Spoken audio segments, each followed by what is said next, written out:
Afternoon and welcome to the Renfrew Center's recovery webinar, Reclaiming Movement, Finding Balance with Exercise in Recovery. My name is Hannah Podhorzer and I am a member of our Alumni Services team. I will be your moderator for today's online presentation. Before I introduce you all to today's presenter, Kristen Responti, I want to go over a few announcements to give others some extra time to join in. First off, we are very excited about our annual alumni reunion, which will be held next month on Saturday, June 1st. Our theme, Empowering Recovery Through Connection, will guide a day of virtual workshops, meal support, and meaningful connection with residential staff. This event is open to all alumni, and we'd love for you to join us. As we head into the summer, we've got some exciting webinars planned. Next month, we'll be hearing from Jenna Patterson, primary therapist and alumni representative at the Renfrew Center of Boston. She'll be talking with us about progress, not perfection, finding self-compassion in recovery on June 5th. Now for some additional resources, we are continuing to host our residential alumni support groups, and our next one will be held on May 21st. We're also continuing to host weekly BIPOC and SAGE outpatient groups if you're looking for more specific support related to your life and your recovery. You can reach out to 1-800 Renfrew if you're interested in learning more about these groups. You can also find information and registration for all of these events and more on the events page of renfrewcenter.com, so definitely check it out and get registered for those that interest you. And as always, if you feel like you need more support at this time or in the future, please call 1-800-RENFREW if you're interested in learning more. Now to get on to the reason you are all here, which is the webinar. So following the webinar, we would love your feedback. You will receive an evaluation form by email to be completed online. The evaluation form will help us develop new and innovative programs that will assist you in your recovery. A question and answer session will also follow the presentation. Questions can be submitted at any time during the webinar by typing them into the chat function. A reminder that your questions will just go to us. I would now like to introduce you all to today's presenter. Kristen Responti, Bachelor of Science in Health Sciences, Master of Occupational Therapy, is the Residential Clinical Manager at the Renfrew Center of Philadelphia Spring Lane. She received her bachelor's degree in exercise science and wellness management and her master's degree in occupational therapy from the University of the Sciences in Philadelphia. Ms. Responti's background experience covers a wide range of settings and populations, including providing physical activity education and working with individuals with developmental disabilities. We are so grateful to have her speak with us today on this important topic. So without further ado, the Zoom stage is all yours, Kristen. Hi, thank you. Thank you so much for having me today. So today what we're going to be talking about is reclaiming movement, finding balance with exercise in recovery. And before we get into that, I think it's important to just share a little bit about myself. Again, my name is Kristen Responti. I am the clinical program manager over here at the Spring Lane residential location. I've worked here for about 7 years now. I started off as a group therapist and the exercise coordinator and have grown into a leadership role as the program manager. I've also have spent approximately 12 years now working with individuals on their relationship with exercise and movement. And this is a topic that I'm very passionate about. When I'm here at Spring Lane, I love working with residents, to really identify what movement can look like leaving here at that first step. And then also facilitating an exercise processing group that we offer here, as well as a gentle stretch group, which allows people to connect with their bodies. So this is something that I love doing every single day and I'm very passionate about. We're also going to go over some general education, some guidelines on movement, and really just kind of opening up that conversation around movement that may be very different than what society preaches in the world we live in today. And then, like Hannah said, we're going to end with some questions. So, as we think about exercise, and movement and physical activity, there's so many different terms that people use in the world today. I find that if I were to specifically ask someone about their relationship with exercise, so many different things can come from that. If it's, someone who's going to the gym, who has a workout routine, who may be on a sports team, or, maybe there's specific things that they do that they consider as exercise. If I were to ask someone, specifically about physical activity, that may look a little differently for some people. I tend to hear a lot about gym classes in school, that physical education. Maybe someone's more physically active for their career or things that they do in their day to day. I also think about being a parent, and it's probably a very physically active job right there. And then also, if someone were to ask a little bit about just gentle movement and mindfulness, that may look very different for other people as well. If that is like a meditation or a body scan, or just practicing mindfulness in the moment of being non judgmental, the present focus awareness. So I really use this word movement as the umbrella term because ultimately all three of these things mean movement. It's the way we move our bodies. The connotation may be very different for each of these, and I find that that word movement is more neutral. And it's something to think about just, your energy needs in order to exercise or be physically active or even practice mindfulness. We are exerting energy through all of these. So, as we go through today, I would challenge you to start framing this more as movement rather than exercise. However, through the presentation today, I'll use that word exercise because that's something that's more commonly known. So, when we think about exercise outside of the eating disorder context, this is something that is seen as appropriate, as healthy. A lot of times in the world we live in society, it's preached, it's recommended. When we think about mental health, a lot of times families, friends, supports, even providers may recommend movement, for many different reasons. However, we need to understand the person as a whole and how, this recommendation and this encouragement of movement can really impact someone. Exercise can also be a prominent characteristic of eating disorders. This is something we tend to see as a symptomology. This may be something that may feel more appropriate and may feel that it is something that, like I said, is recommended and encouraged. However, again, it's this fine line of, when is it too much? Is this going to be helpful for me in the long run? So how is exercise seen within eating disorders? And that could be a range of many different things. We tend to see people with a history of overexercising. This could be something that they've been doing for a very long time and it's just been the norm. There may be, a current exercise compulsion where, that relationship with movement is feeling more difficult to stop, and the thought of stopping is harder than not doing it. Moderate exercise could just be someone who feels that their relationship with movement is appropriate. However, maybe there's a nutrition piece that's missing there. Um, as well as, no history of exercise, but someone who's really eager to get fit. Maybe this is the person who is then seeking the different social media platforms to try to find ways to incorporate movement in these different ways.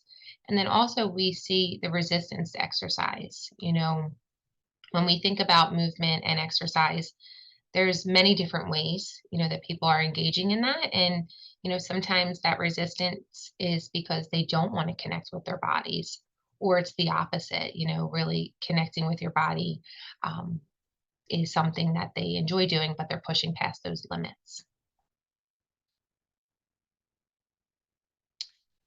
So what are some different types of exercise in relation with eating disorders? So, I think this is an important statistic here is an estimated of 80% of patients with anorexia nervosa and 55% of patients with bulimia nervosa engage in unhealthy exercise patterns.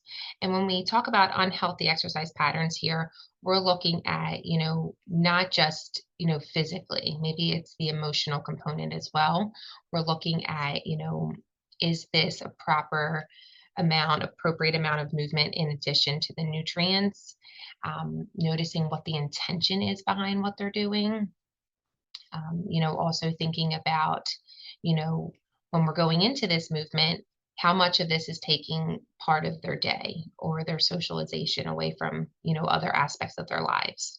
So two related dimensions of unhealthy exercise we look at is quantitative versus qualitative. So when we think about quantitative exercise, this is more of the excessive. So this is has that behavioral aspect to it where we're looking more at the duration, the intensity, and the frequency. So, what I would say is that someone who's struggling with this unhealthy exercise in this category is really focused on the numbers. There is a significant amount of time they should be doing it for, a significant amount of days, and they're pushing themselves to these extremes. This is a lot of the all or nothing category in this one. And then we also have what's called qualitative. So that's more of the compulsive aspect, where it's the psychological aspects, such as the motivators for exercise and experiencing guilt or anxiety when you're unable to engage in this. So, this is again something that I would say is that relationship where you're feeling like maybe I don't have as much control over it as I thought I did. And maybe the thought of not doing this is more distressing than doing it. So you're pushing yourself past these limits. Maybe the motivators for the movement may be more disordered. They may be things that, we're trying to ultimately accomplish, whatever that may be. A lot of times there's no end goal to this. This is just you're just pushing past these limits. So when we see exercise as part of a symptomology, it's also known as an emotion-driven behavior. So when we say emotion-driven behavior, this means it's a behavior that we do driven from an emotion that provides, short-term relief, but it's not beneficial in the long term. So strong emotions ultimately can tell us or they drive us to engage in these specific behaviors that sometimes before we even have the chance to even think about what we're doing. Exercise, like I said, can be one of these emotion driven behaviors when you're feeling an emotion and then you turn to the exercise to provide relief. So, a very common one that we tend to see, not just here, but I think in the world we live in today, is if someone's feeling really anxious or angry or sad, or could even be happiness, and they need to go out and go for a run, or they need to go to the gym, or they need to go to this specific class. And yes, these things may provide some relief, but we also need to notice, are we addressing the emotion at hand and where that emotion is ultimately coming from? So if you're feeling that there's a certain amount of time that you should be exercising for, or that there are certain things that you need to be doing, then what I would say is that maybe you're not ready to reintroduce movement back into your life in this moment.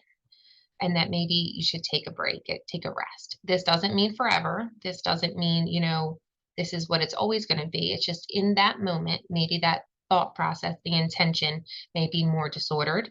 And that's what, tomorrow's for. We can reevaluate it then.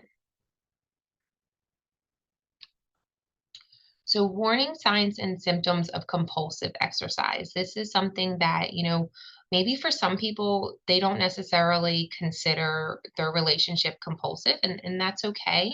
These are just some warning signs to think of. If this is something that's interfering with important activities and important aspects of your life, so this is occurring at inappropriate times or inappropriate settings, or when the individual continues to exercise despite injury or medical complications. So when I think about this one, I think about, someone who is waking up extremely early and now they're lacking sleep in order to squeeze it into their routine, or they're doing that in secret, or someone who has some sort of injury and, medical providers have recommended rest and it's really hard for that person. So then they start finding exercises that they can still do in an appropriate aspect or in what you would think would be appropriate without giving the body as a whole the rest that it needs. Inappropriate settings, I start to think about, when someone's on vacation and you're wanting to spend time with family and friends, or, I'm thinking the environmental factors. So like say we're going through a heat wave, and you really are insisting that you still need to go outside, or there's a really terrible storm outside and it's not recommended to leave, or ice or rain or snow, whatever it may be, and you're still pushing past those limits to do whatever it may be. There may be some intense anxiety, depression, or irritability, feelings of guilt and or distress if you're unable to exercise. So again, this is where we're really looking at that rigidity and the versus the flexibility. So, the fact that you're not able to do it in that moment for whatever reason it may be, are these emotions then being intensified in those moments that then you're now changing plans and trying to find some other way to incorporate this in. I'm also thinking about, is this excessive, rigid exercise regimen, again, despite weather, fatigue, illness, or injury? So, pushing past these limits, tuning into your body and noticing how your body is feeling, and then going past that. The discomfort with rest or inactivity. A lot of times when people think about rest or inactivity, it doesn't mean we're laying in bed all day. What this means is my heart rate may not be increased and I may not be engaging in intentional exercise. However, I may be doing a lot of movement overall for the day. Exercise used to manage your emotions. So noticing that when I'm feeling specific emotions, if, engaging in exercise is the only solution in that aspect to manage the emotions. So thinking about, I'm feeling really anxious and my only response and the only thing I know will relieve it would be exercise. These are the things that I want us to practice more of, that flexibility and learning those additional tools. Exercise is a permission to eat. That's a very common one. Noticing any um, thoughts or intentions around the meal plan. So if there is a permission to eat or a compensation going on for something that you may have eaten or a punishment, these are disordered signs and symptoms. When we think about exercise that's secret or hidden. So again, maybe you're waking up at these inappropriate times or these inappropriate settings and trying to find ways to fit it into this schedule, and you're doing it in secret or in hidden, or you're canceling plans in order to make sure that this is happening. Noticing that exercise is taking the priority in that moment. And feelings as if you're not good enough, fast enough, not pushing hard enough during a period of exercise, or again with this overtraining aspect. A lot of times with these thoughts, no matter what you're doing, it's not going to feel like it's enough. And then you're going to push past these limits, and we're not really connecting with the body and noticing how the body's feeling. And then withdrawal from friends and family. Again, I'm thinking with this one, really canceling plans with friends and family, or going and doing these things in isolation. Maybe the intention was to do some things from a social standpoint with friends and family, and then we're not really present in the moment because we're so focused on the movement aspect. So these again are all these warning signs and symptoms. So what we typically see with exercise patterns are these three terms, which are overt exercise, covert exercise, and persistent restlessness. So when we hear overt exercise, this is openly and deliberately engaging in exercise to lose weight, burning calories. An example would be the planned exercise, going to gyms and fitness centers with a specific intention. Covert exercise is more of the rigid, strenuous activity in secret. So a lot of this exercise is happening in secret and hidden from loved ones. So this would be an example, could be sit-ups behind closed doors, doing things in the home, whatever it may be. And then persistent restlessness appears to be beyond the voluntary control. So this is highly repetitious and constant. So this is something that, someone may not even be fully aware of what's happening in the moment. And that could be like the constant pacing or fidgeting or unable to stay in a seated position. Um, and a lot of times you need the outsiders and your supports to really notice that in the moment to help.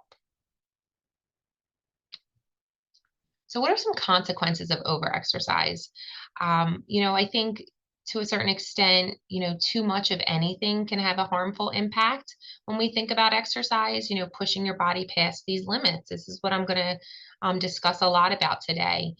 When we think about the physical side effects of overexercising, there's a lot of dehydration that's happening, fatigue, um, amenorrhea, which is also like the lack of menstrual cycle, the skeletal injuries, so that's like broken bones, fractures, things like that, heart conditions, tissue damage, a lot of bruising that starts to happen with the body, joint pain is a very common one. We start to see nutrient deficiencies and also metabolic changes. A lot of times, these physical side effects may be more common. And, a lot of times these could also be a result of the eating disorder in addition to overexercise. There's also some emotional side effects. So when we think about, these emotional side effects, we're looking at, increased anxiety or guilt if you're unable to engage in the exercise, feeling depression, the interference with your relationship and responsibilities. So noticing that, maybe for someone with work or school or relationships, family and friends and supports, you're not really present and it's really hard to stay focused, engaging in those conversations, or even thinking about just like remembering things and like your mental awareness in those moments. Viewing exercise as the have to instead of that want to. So again, it's really starting to just take exercise and that's the sole focus and the priority. So when is movement and exercise appropriate? These are some questions I want you to really ask yourselves when you start to think about engaging in exercise. Is this something that you enjoy doing? Is this something that you are willing to do with friends? Also, are you willing to do this on your own? Is this something that you're able to be flexible with? If I'm not feeling well today or the weather isn't cooperating, is that okay if I do it tomorrow or another day in the week? Looking at exercise such as like a mindful walk, we're looking at that more as an opportunity to process an event, a situation, your emotions. And ultimately, at the end of this, we're looking at this as a helpful tool. Exercise is participating, within an appropriate time frame and having the additional nutrients. So when we're thinking about this movement, and this exercise, we're noticing that is it an appropriate time that I'm engaging in this? It's not taking away from work, school, friends, or family. Am I willing to add more to my meal plan because I'm going to be engaging in movement? A lot of times if we start doubting that second part of the question, then maybe, the meal plan needs to be the priority in the moment. And again, this is not something that if you're answering some of these questions and you're feeling that, you know, it's not fully appropriate in that moment, that's okay. That just tells us maybe right now in this moment, it won't be helpful. And that's what tomorrow's for, or like I said, later in the week. It's that flexibility that we're focused on. It's not this all or nothing that if I don't do it right now in this moment, I'm never going to be able to do it again.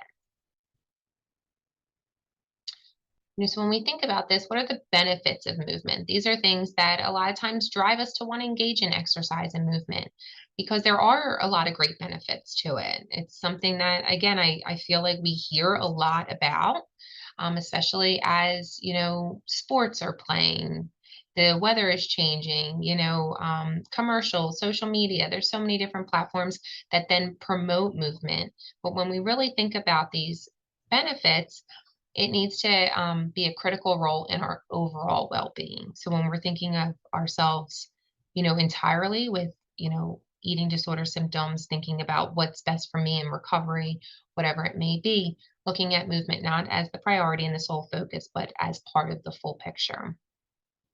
So when we think about that, some of the physical benefits that we tend to see are stronger bones, muscles and joints.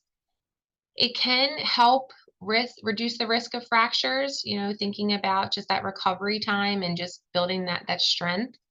Um, there again, the better recovery time with illnesses. So when we're thinking about this, we're just thinking about, the body as a whole physically, and withstanding that endurance and that strength. It helps reduce the risk of chronic diseases, and it does actually help with hunger cues. Noticing that when someone is engaging in movement and exercise, they're hungry after. The body is then wanting the nutrients. The emotional benefits, it can help improve mood. It can increase your social interactions and connections if you're doing this with other people. I'm specifically thinking about sports teams, a way to connect. It can relieve stress and anxiety.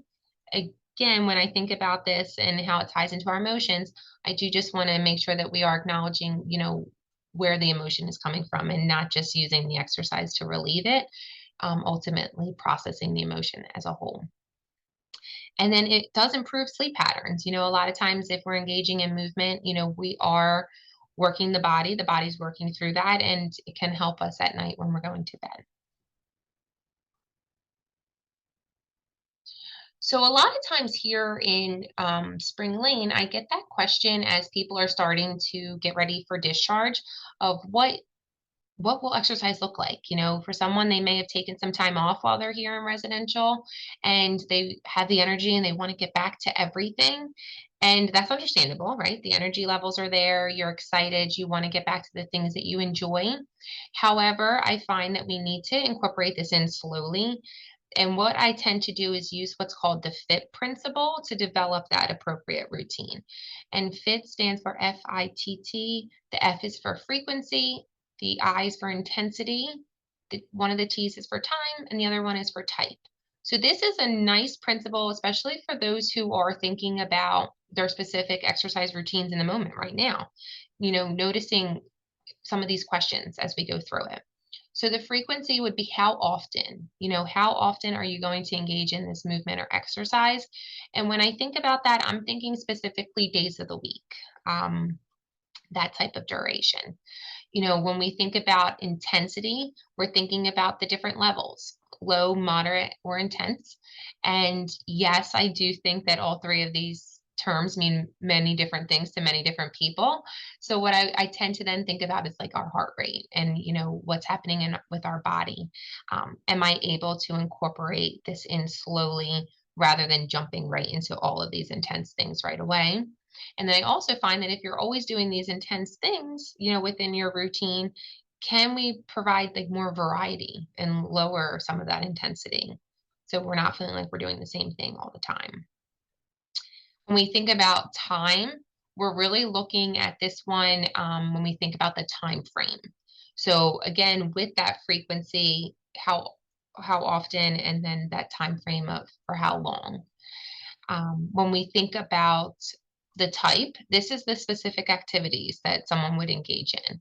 Um, Really listing them can be helpful for someone rather than just kind of having an idea of just going to the gym. A lot of times that's what people will say. And you get there and you see all these different machines and these different things or these different classes. And then it's like, now what? Right. And feeling really overwhelmed in that moment. So being as specific as possible can be helpful for this one. And I have found that, through my experience here, that even if you were to fill this out and you're doing, kind of identifying your routine right now, give yourself a range. Don't just kind of give yourself specific numbers, because what tends to happen is if I don't get to those numbers this week, then I start feeling some of those emotions of guilt and shame, or more anxiety. Where if you give yourself a range, it's okay if I don't get to it, or if I didn't get to that number today. Maybe that's what next week's for. So that range really helps promote that flexibility. So, what are some questions that someone should ask before incorporating some mindful movement?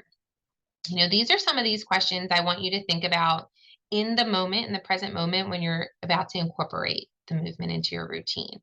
So, like, do I really want to move right now? And why do I want to move right now? What's that driving force? Is this for something that I enjoy doing?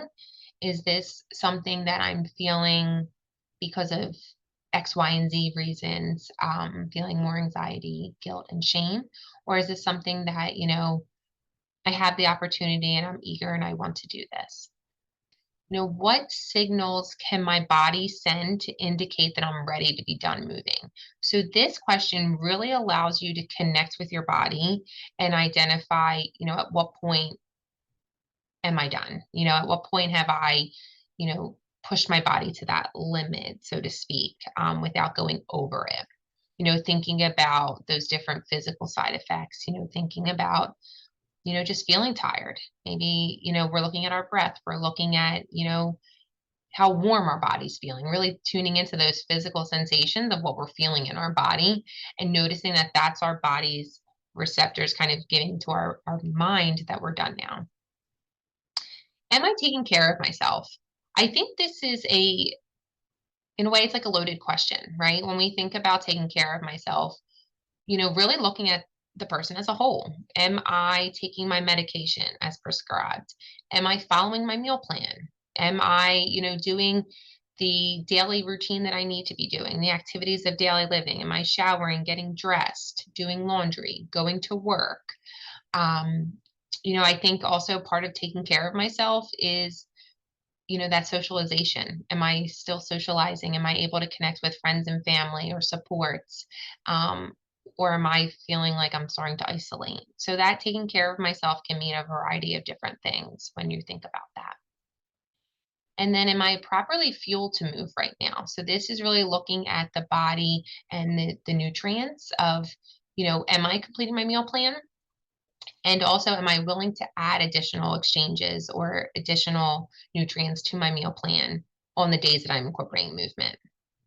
So thinking about that as the two part. Am I properly fueled? And also, am I willing to continue to fuel my body after movement?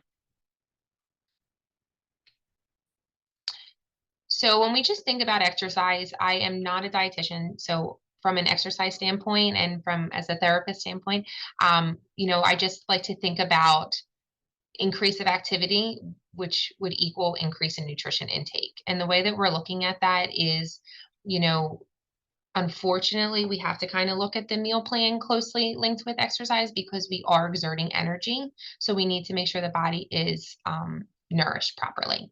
A lot of times when someone is struggling with an eating disorder and they want to incorporate movement, they start incorporating the exercise and movement. However, those hunger cues are out of whack, so to speak. And maybe I'm not necessarily getting those hunger cues in the moment. So then I'm not feeling necessarily hungry, but noticing that we still need to add those to our meal plan. Um, I also think about professional athletes and things like that. And a lot of them are on, specific meal plans for the amount of movement and exercise that they're engaging in. So just kind of the rule of thumb is, noticing that if I am increasing more activity to making sure that I have additional nutrients. That could be adding snacks before or after the movement or, adding additional exchanges to the meal plan. As long as, by the end of the day, you are incorporating the additional nutrients. So some signs of maladaptive exercise behaviors, these are things that we tend to see, here in residential, but also I think a lot of people struggle with all of these different aspects when it comes to their exercise routines. There may be some perfectionism going on there where, a common thing is for someone who engages in exercise and they have to kind of stick to that same routine every single day for, X, Y, and Z amount of years. This specific example was I've exercised for 1 hour every day for the past 3 years. So the thought of not doing it is so distressing that it now becomes a habit and a routine. So this thing isn't necessarily as enjoyable anymore. It's just something I feel like I have to do. A lot of times there's the control and rules coming into play. So, noticing that you're not following a specific meal plan after a certain time. This example is, not eating sugary foods after 7 o'clock. This aspect of having specific rules when it comes down to your exercise, and just even with the diet culture as well. Noticing trying to find different ways to control that, these different thoughts that then now become these rules that then you're following in the long term. Maybe there's a compulsive behavior aspect going on. This examples I work out for 2 hours every day, even if I have to get up really early and I'm not feeling well. Again, the compulsive aspect of I don't have control over this routine anymore. And at this point, the exercise has more control over me than I do over the exercise. So pushing yourself past limits, waking up really early, rest is and sleep is one of the most important aspects of our lives, and making sure that we're getting adequate sleep and noticing if you have to wake up really early, it just to kind of fit it into your schedule, then maybe right now in that moment it doesn't fit into the schedule. If you're not feeling well, again, tuning into your body and not pushing past those limits. That should be a day that you're taking as rest. Feelings of inadequacy. So, if this example is if I could have run even faster, I would have lost X amount of weight, or whatever it may be.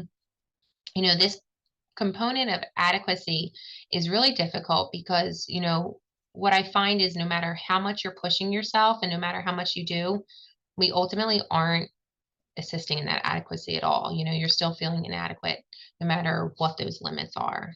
As soon as you get pushed to that limit, I find that then there's a next goal, and then there's a next one, and then there's a next one, and there's no end goal there. So difficulty having fun. So this one, I'm really thinking about that socialization aspect of, canceling plans or not going to certain things. This example of thank you for inviting me to the party, I'll pass. I have to go to work out at the gym. So thinking about, that flexibility, maybe these family parties or these social events aren't very often. And if we're not able to practice that flexibility of taking off from your exercise routine in order to hang out with friends and family, that's a sign. That's a sign that I'm struggling in that moment. Some problems with relationships. So this example is my spouse complains that I spend too much time exercising and not enough time with my family. That tends to be a very common one, for someone who engages in movement and exercise, because, part of movement and exercise, it becomes part of your identity, and you spend a lot of time doing that, that then again, it takes away from these other relationships. Or maybe you start trying to incorporate movement with a spouse or a family member, but again, I'm not present because I have this end goal in mind that I need to do, and that this thing that we were going to do together feels really isolated. A question I always like to ask people when we think about, incorporating movement and exercise into your routine is if my body would not change, would I still do this type of exercise? When we think about exercise and those specific activities, ask yourself that question.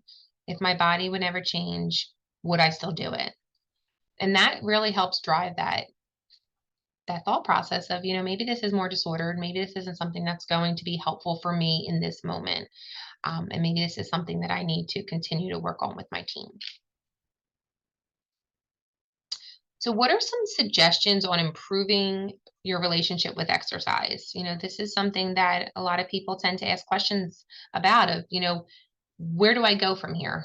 How do I change that relationship? Knowing that this is something for most of us that have been part of our entire lives. We're looking at it with this one aspect, and today I'm kind of preaching kind of the opposite of some of the things that you tend to hear. So the most important part of exercise is that it needs to be fun. It needs to be enjoyable, a self-compassionate activity that allows you to connect with yourself, others, and the environment. I try to remind us to be a kid again. Go back to when we're trying new things and we're trying to have fun with it. Um, Not having a specific goal in mind besides fun and enjoyment. Start by incorporating exercise back into your routine slowly. This is definitely a very common one that I would recommend, and a very important one, because what tends to happen is when people incorporate exercise back into their routine, they're eager, they're excited, it's fun, it's enjoyable, and you want to get back to everything. And you start to notice that you have the energy to get back to everything. And noticing that this is just exercise, in that moment. And we have our entire lives of all of this different things that we can incorporate. We also have work, school, family, friends, social lives, self care. So there's so many things in our life balance. So making sure that we're incorporating it in slowly and we're not feeling kind of that all or nothing behavior where, sometimes people incorporate it in too fast and too quickly, and that leads to injuries or, it takes the fun out of it and then it becomes more of a routine. Incorporate mindful activities. When we think about mindfulness, I'm really thinking of, that non-judgmental, present focused awareness where I want you to be present, enjoy it, slow it down. Don't feel like this is something that you need to speed up and do very quickly. Change it up with the different activities. It doesn't have to be the same things all the time. Um, Bringing a buddy to help with the accountability and the social participation. This is something that I feel like I've always preached, and I think especially after COVID, it's something that we really need to think about of, having some sort of support to do these things with. If it's maybe I'm meeting someone or I know that there's someone that I take this class with or I like to, incorporate movement with, that person can help hold you accountable, especially when we're feeling like we're pushing past those limits. Sometimes you need that outside person to say, hey, we've done enough now. Let's slow it down. Or maybe we're done for today. Let's go grab a snack after. That person can really help in those moments.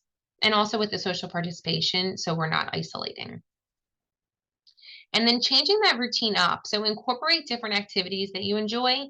I like to kind of always share that one because I find that as humans, we just tend to just start following a routine and a ritual, and we just kind of start doing that. And it kind of gets boring. We kind of just feel like then we're going through the motions.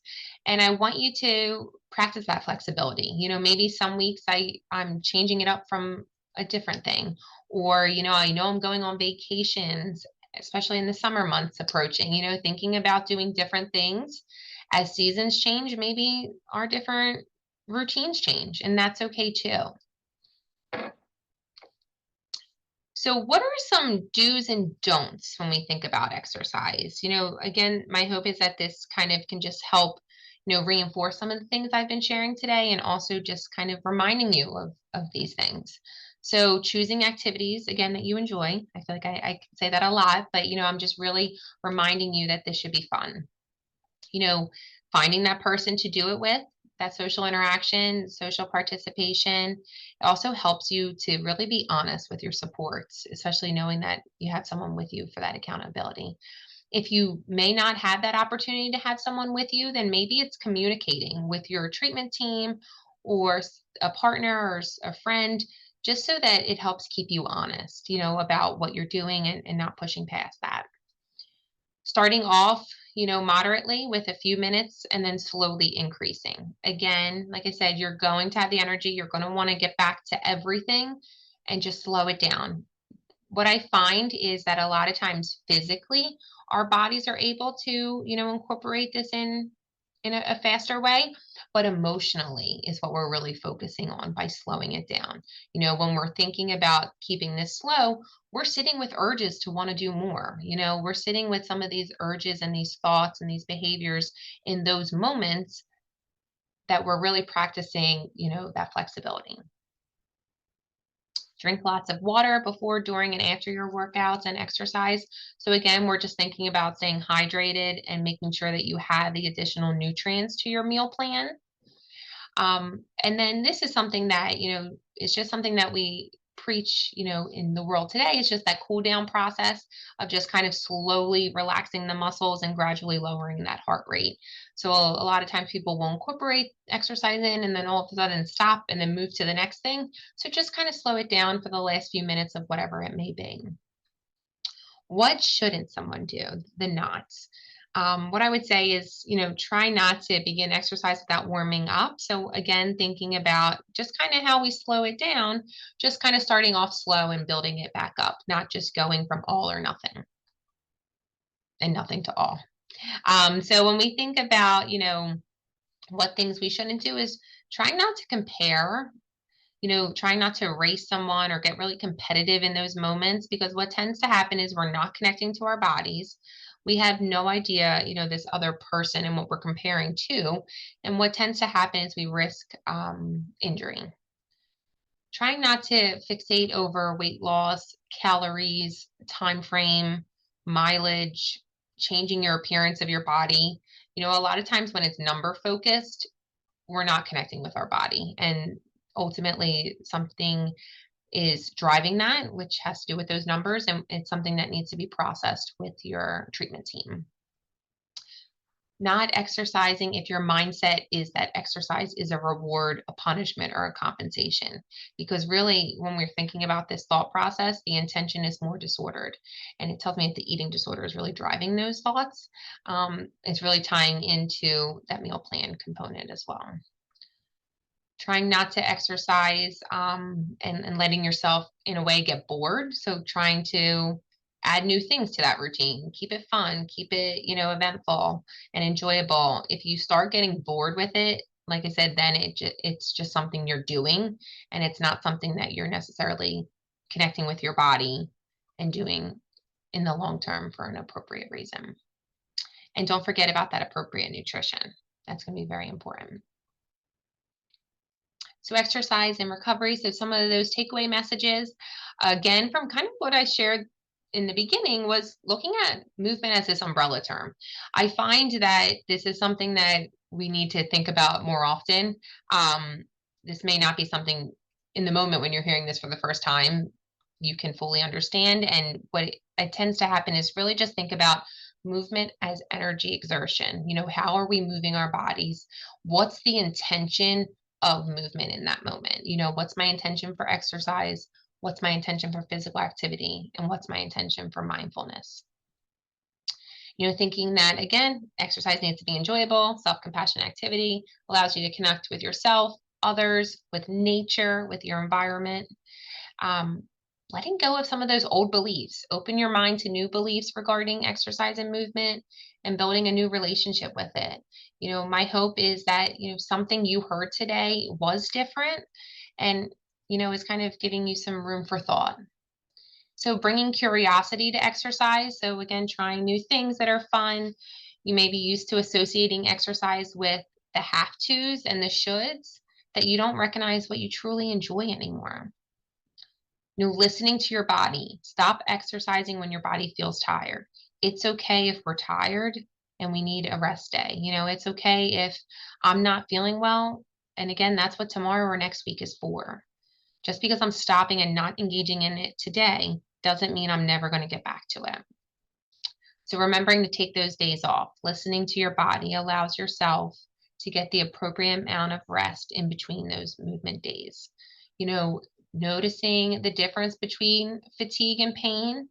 Something I like to just share is, when you think about pain, please stop. Your body shouldn't be in pain. What's happening is the pain receptors are telling your mind that, I'm done. This is not helpful. This is hurting.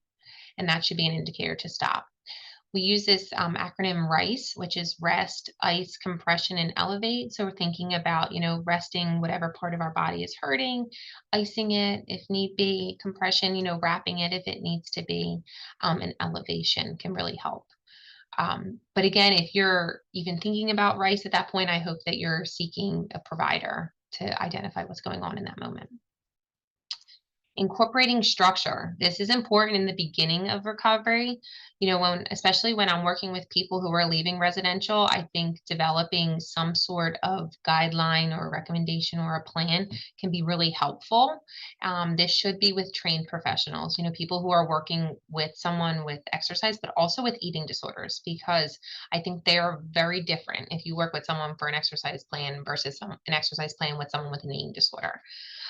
With this structure, just remember to be flexible, though. So again, not giving yourself these set numbers, give yourself that range, really thinking about incorporating this in slowly.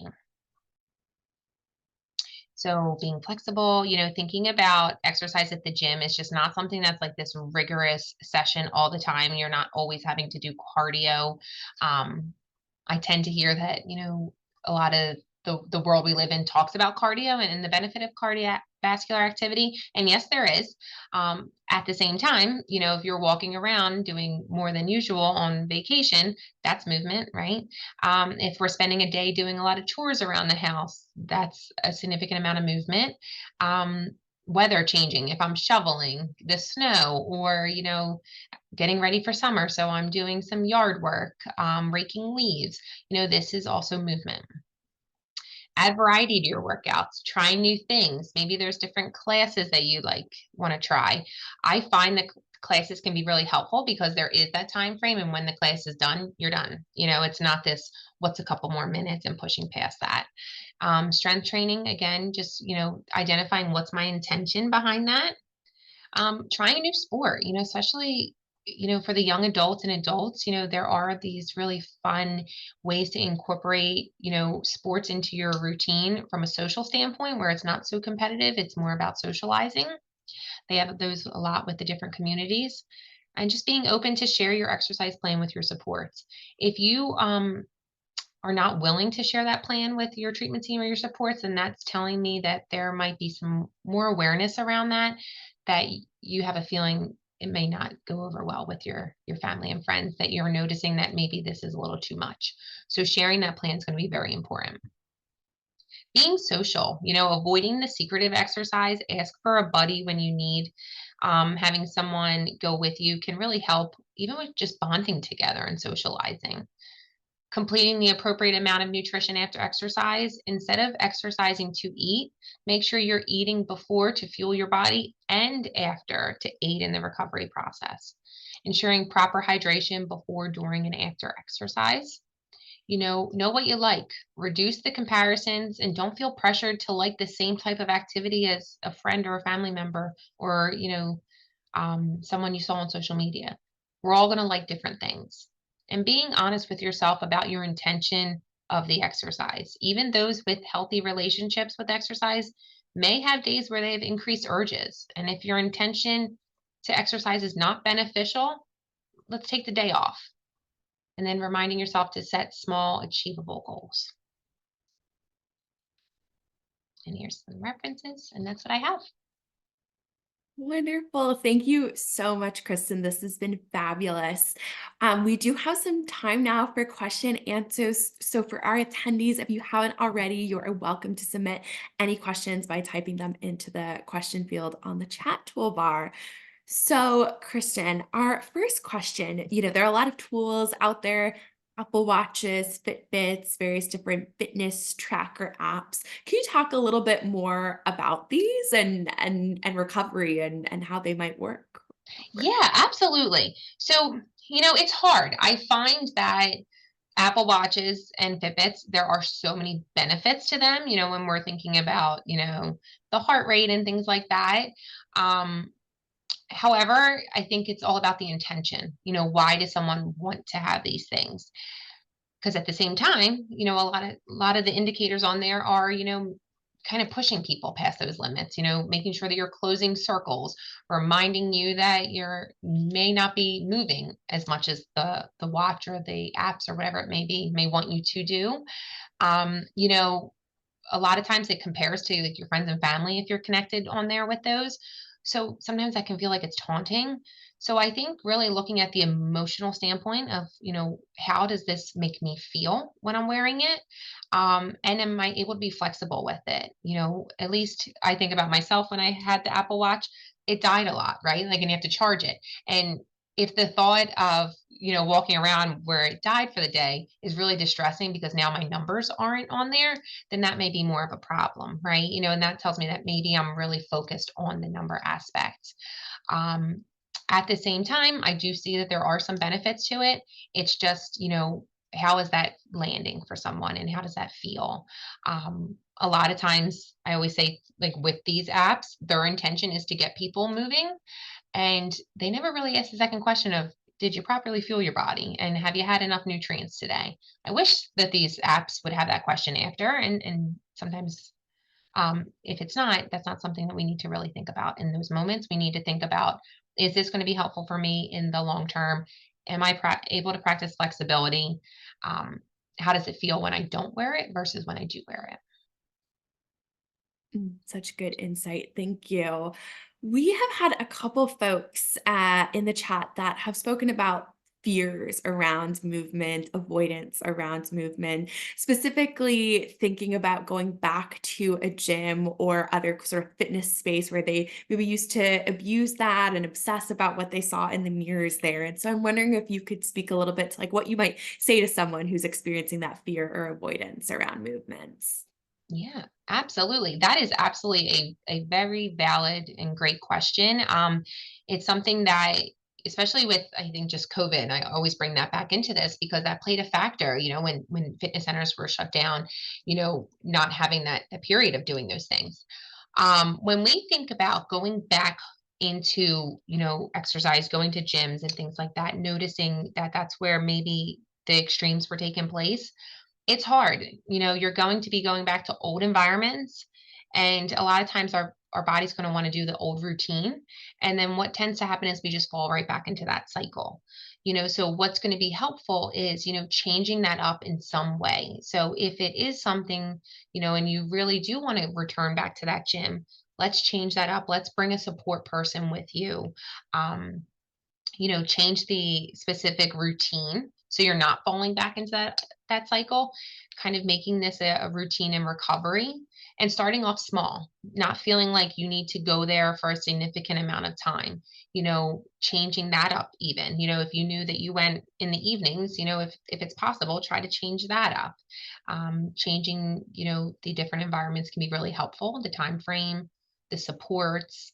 The mirrors are something that it's kind of hard to avoid, especially in fitness centers. They do tend to be all over. And what I would start to, notice is what's my intention when I'm looking into the mirror? Am I looking at my form, or is this more of a body checking in the moment that where I'm feeling, heightened emotions, and is this something that I need to process, with a therapist?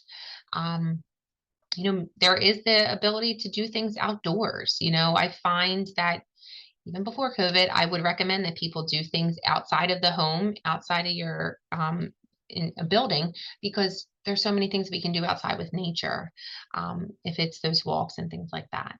Um, just reminding yourselves also, if you're doing things inside the home, to just be cautious of that, because what happens is it takes away from your home environment, your safe place. And then we tend to see like, this is the place that I do, this exercise equipment, and then you start kind of squeezing it into your routine when it necessarily doesn't fit.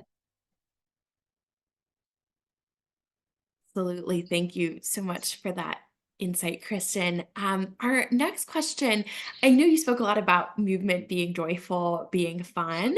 What about if it hasn't felt fun, but maybe we still want the benefits of movement? Is that okay? How would you talk about that? Yeah, absolutely. That's also a very valid question. We tend to see that a lot, especially with different types of exercise. There's so much out there. There's so many different varieties of things that it's okay if it hasn't been fun. What that tells me though is there's some room for growth. Like maybe we try new things. Let's look for different aspects of things that someone may enjoy. Um, a lot of times I tend to hear, and I'm just giving examples of what I've heard in the past, is, using some of the cardio equipment isn't fun, going to the gym and things like that. But what I do enjoy is, going for a walk with my dog, where we're doing a brisk walk or doing this thing with friends outdoors. So it takes that same activity of using, say, a treadmill versus doing it outdoors and changes it up. I love that. I think we have a time for one last question. Um, Which is I think you were kind of talking about some of the activities folks might have in their professional lives, like a physically demanding job. How do you kind of conceptualize that as movement for the day? Or what about someone who wants to allow additional movement into their day? Yeah, yeah, that's a good question. When I think about a physically demanding job, whatever that may be. I tend to see a lot of like servers, in the restaurant world, teachers, parents, even, things like that, where you're standing through a significant amount of time in the day or you're using a lot of energy. It's hard because that's technically kind of part of our activities of daily living. It's like the things we need to do in our day to day. What I would recommend is trying to find opportunities to take breaks through that, but also noticing that you're exerting a lot of energy and making sure that the meal plan is appropriate for that. And that's where, working with a dietitian and your treatment team is going to be really helpful to make sure that you're properly fueled for those days. But that's more of kind of like what I look at as like unintentional movement. And when we think Mm. about intentional, I want that to be the enjoyable, fun things that you're doing. And I want to make sure you can still incorporate those too, because that's not fun when it's just always for work and not for play and fun. So making sure that you can find a way to incorporate intentional exercise and movement into your routines as well. Maybe there's a day where I know I'm going to be doing more movement for my work, for my job. And maybe that's just a night that I'll take off and incorporate the movement another day in the week and practicing that flexibility. Those are some great tips. Thank you, Kristen. And just thank you again for sharing your expertise with us today. This will conclude the presentation. We want to thank you all for joining today. So, on behalf of myself, Kristen, and the Renfrew Center, thank you all so much for participating. And we hope you have a wonderful day. Take care, everyone. Bye.